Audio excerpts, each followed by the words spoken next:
It's been 60 years since November 22nd, 1963, when JFK was assassinated. We have 6 things that still are unexplained to us. Also have 3 things that we absolutely know.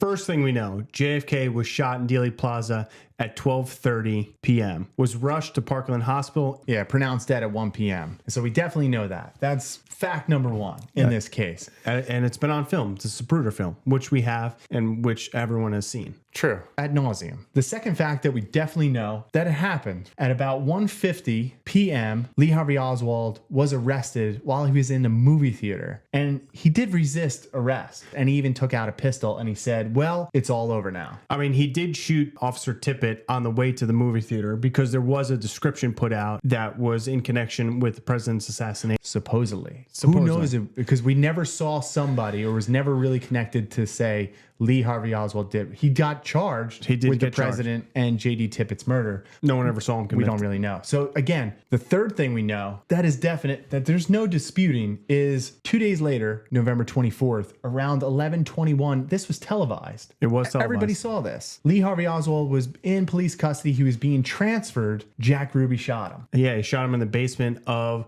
the Dallas Police Department, which people do also have questions about this. How did he get into the basement? We're not going to discuss that because these are just 3 facts that we know that everybody, that it's concrete. You can't dispute this. I mean, he did get in the basement. We don't know how though. Mystery. It's all a mystery, man. Like it really is. Now we're going to be talking about 6 things. See what we did there? 6, 3, 63. It's all connection. So 6 things that are still a mystery to us. Still something that we talk about all the time together. These are the things that don't make sense to us in this whole grand scheme of the assassination of JFK. And one of the things that it was brought to light. So this was not on my list originally, but it just became on my list recently because the new Nat Geo documentary came out on JFK, One Day in America. Paul Landis, who was a Secret Service agent, was in this documentary, and he's also coming out with a new book. Could this be a way for him to promote the new book? I'm sure it is. But on my list, the pristine bullet. The magic bullet theory. Yep. It was the bullet that was found on the gurney in the hospital. He talks about this now, which doesn't make sense to me. He's a Secret Service agent, so I feel like you're trained to some degree in handling evidence. You are. This is from his own words, and this is recently. He's in his 80s now, so this is 60 years later. He's talking about this. He went over to the motorcade while he was in the hospital and he saw a bullet. He picked up the bullet. He said it was pristine and he put it in his pocket. He went in the hospital and he was like, shit, I don't want to lose this evidence. So he put it down on the gurney. I mean, he did say in the interview that he was going to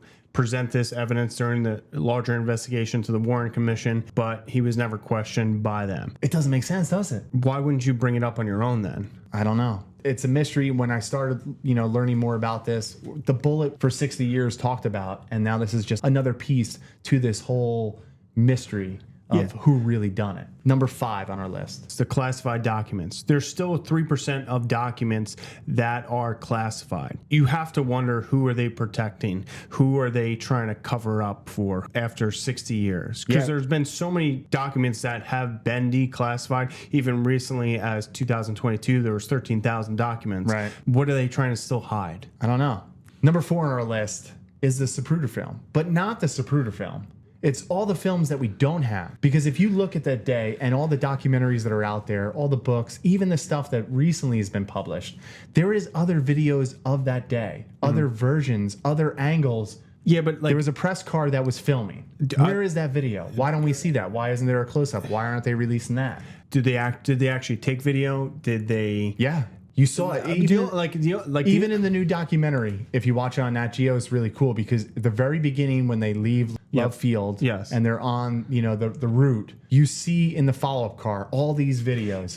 The only thing I would say of the press, right? The only thing I would say is maybe they shut it off because they're about to get on the highway. So that would be my only thing. And we do have other, like, not video, but we do have audio evidence from the Dallas police motorcade that was there that heard the shots. Right. But where did these other films go? Why haven't they been released? Where are they? That's one of my biggest questions for the longest time since studying this.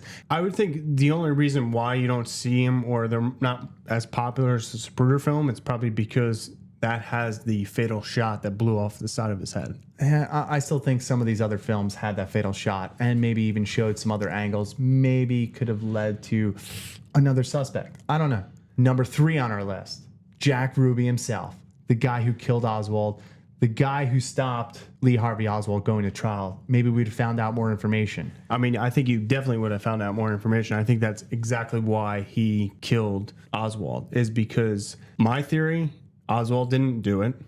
He was a patsy, like he said he was. I would say Jack Ruby was probably in deep with bad people, and they're like, this is what you need to do to get out of this. Yeah, and he came up with the story that he felt sympathy for the Kennedys and he wanted to do it to save Jackie from grief of going to trial. He's been tied to the mob. He's been tied maybe to the CIA. So Sure. that's another thing I have always questioned.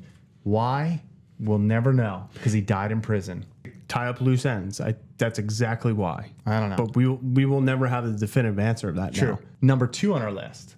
This one is a little complicated. I love this theory. Because it is the 3 tramps, 3 hobos, whatever you want to call it, and the grassy knoll. Yeah, this one, it was never really fully even addressed in the Warren Commission. It makes sense to me because if you were to take a shot, if you ever been to Dealey Plaza, I have. I went up in the book depository, I went over to the grassy knoll, and it makes so much sense of where you would position shooters and how the military, how like any of these government agencies teach you how to kill somebody in the kill zone. It's you set up a fatal funnel, a fatal triangle. Sure, maybe the first shot did come from the book depository, but I 100% believe that the fatal shot was from the grassy knoll. One of these guys probably did it. Well, yeah, one of the things too with the grassy knoll connection is if Oswald did it, why was he shooting on Elm when the motorcade was going away from him, when he had plenty of time on Houston Street when it's coming at the book depository to shoot him right there? If you look at the 3 tramps, supposedly, and this is a lot of just speculation because we never know what happened to these guys. We never know if they were CIA operatives. There's a couple other ones who they speculate their names of being. Sure. But they all had some ties to the Bay of Pigs, the CIA. Were they other operatives? Yeah, and like another one that was supposedly there was E. Howard Hunt, was made famous from the Watergate break-in during Nixon's time. And if you ever look at the photographs of the 3 tramps or hobos or whatever you want to call them, their shoes are new. They're shiny. They're not old. They're not worn. They're not, beat up like you would if you were homeless or anything like that. This one never made sense to me. Yeah, that was one of the things like I always go back to is these 3 hobos, 3 tramps caught behind the grassy knoll in the railroad section where it would be easy. They would have a car to get away. They would have easy access where nobody would see them. And another connection to the CIA, if you want to bring like those 3, Bush, the director of the CIA, was there that day in Dallas. So it would make sense that you would have 3 CIA operatives carrying this mission out. Yeah, and that brings us to our final point. The one thing that never made sense. There's been so many connections and so many times have been thrown out that the CIA had something to do with it. Even JFK said it in one of his final speeches, if you ever listened to it. He wanted to shatter the CIA into a million pieces. So that would be a good motive for them to do it. Yeah, I mean, he wanted to disband the CIA, which, looking at it back then, is crazy to think about if he actually did. It gives you a perfect motive to want to take him out, to want to kill him. Yeah, Lee Harvey Oswald was supposedly, like he said, I'm a patsy. A lot of people say he was meeting his handler that worked for the CIA in the movie theater. That's why he was there. Because if you're on the run, if you just killed an officer and you just killed... You have to have a predetermined meetup space. Yeah, the president of the United States...